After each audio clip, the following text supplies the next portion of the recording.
ಅಷ್ಟು ಗೊತ್ತಾಗ್ಲಿಲ್ವಾ ನಿನಗೆ? ನೀನು ನಾನು ಸೂಜಿ ಪುಟ ಅಲ್ವಾ ಸೂಜಿ ಪುಟ? ನೀವು ತಪ್ಪು ತಿಳ್ಕೊಂಡಿದ್ದೀರಾ.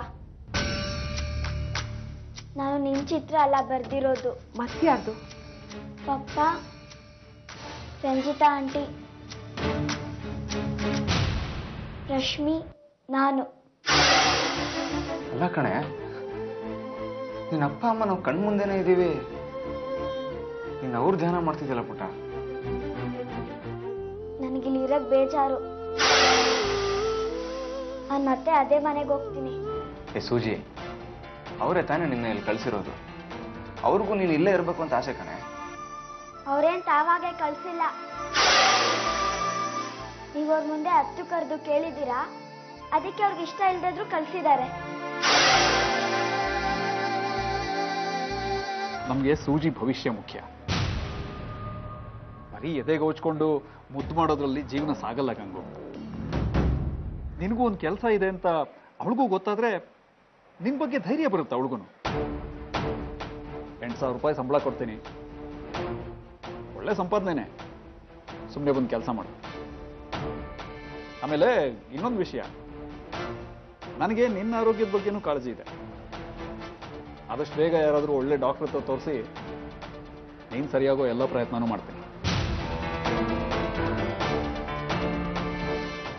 ಕಟ್ಟಾಕ್ಬಿಟ್ಟಿದ್ದೀರಾ ಸರ್? ಆಯ್ತು, ನಿಮ್ಮ ಆಫೀಸಲ್ಲಿ ಕೆಲಸ ಮಾಡ್ತೀನಿ ಸರ್. ಸೂಜಿಗೋಸ್ಕರ ನಿಷ್ಠೆಯಿಂದ ಕೆಲಸ ಮಾಡ್ತೀನಿ ಸರ್. ಈಗ ನಾನಲ್ಲಿಲ್ಲ. ನಾನು ಇದೇ ಮನೇಲಿ ನಮ್ಮ ಅಪ್ಪ ಅಮ್ಮನ ಜೊತೆ ಇದ್ದೀನಿ. ಅಪ್ಪ ಅಮ್ಮನ ಜೊತೆನಾ? ಏನ್ ಹೇಳ್ತಿದ್ಯಾ ಸೂಜಿ?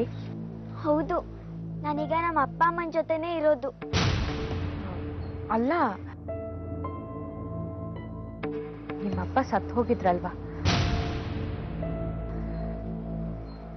ಮತ್ತೆ ಯಾವ ಅಪ್ಪನ ಜೊತೆ ಇದೆಯೇ? ನಮ್ಮ ಅಪ್ಪ ಸತ್ತೋಗಿರ್ಲಿಲ್ಲ, ಅವ್ರು ನನ್ನಿಂದ ದೂರ ಇದ್ರು ಅಷ್ಟೇ. ಅವ್ರು ಸತ್ತೋಗಿದ್ದಾರೆ ಅಂತ ನಾನು ಅನ್ಕೊಂಡಿದ್ದೆ. ಓ ಮೈ ಗಾಡ್, ಹೌದಾ? ನಂಗೆ ನಂಬಕ್ಕೆ ಆಗ್ತಿಲ್ವೇ? ಹಾಗಾದ್ರೆ ನಿಮ್ಮಪ್ಪ ಬದುಕಿದಾರ?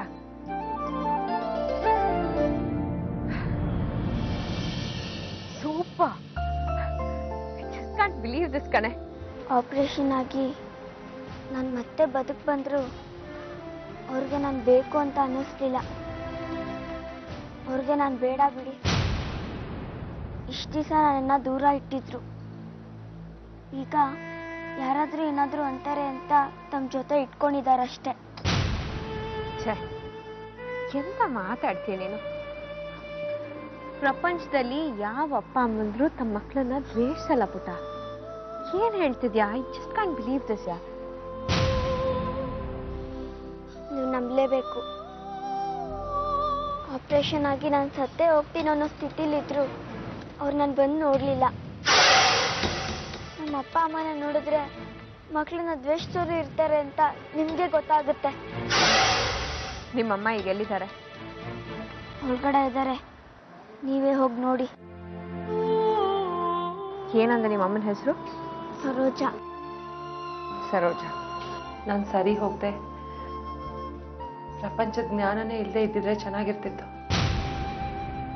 ಯಾರಿಗೇನಾದ್ರೂ ಗೊತ್ತಾಗ್ತಿರ್ಲಿಲ್ಲ. ಉಸಿರಿರೋ ತನಕ ಜೀವಂತ ಶವವಾಗಿ ಇದ್ಬಿಡ್ಬೋದಾಗಿತ್ತು. ಭಾವನೆಗಳ ಪೀಕ್ಲಾಟ, ದುಃಖ, ಸಂಕಟ ಇದ್ಯಾವುದು ಬೇಡವಾಗಿತ್ತು. ಆದ್ರೆ ಈಗೆಲ್ಲ ವೇದನೆಗಳನ್ನು ಅನುಭವಿಸೋ ಹಾಗಾಗಿದೆ. ಏನಾಯ್ತು? ಯಾಕೆ ಇಷ್ಟೊಂದು ಬೇಜಾರಾಗಿ ಮಾತಾಡ್ತಿದ್ದೀರಿ? ನೀವ್ ಹೇಳೋದು ನಿಜ. ಸತ್ ಹೋಗಿದ್ ನನ್ನ ಗಂಡ ವಾಪಸ್ ಬಂದು ನನಗೆ ಮುತ್ತೈದೆ ಭಾಗ್ಯ ಕೊಟ್ರು. ಮಗಳು ಬದುಕ್ ಬಂದ್ಲು. ಆದ್ರೆ ನನ್ನ ಪಾಲಕ್ ನೀವೆಲ್ಲ ಸತ್ ಹೋದ್ರಿ ಅಂತ ಹೇಳಿದ್ಲು.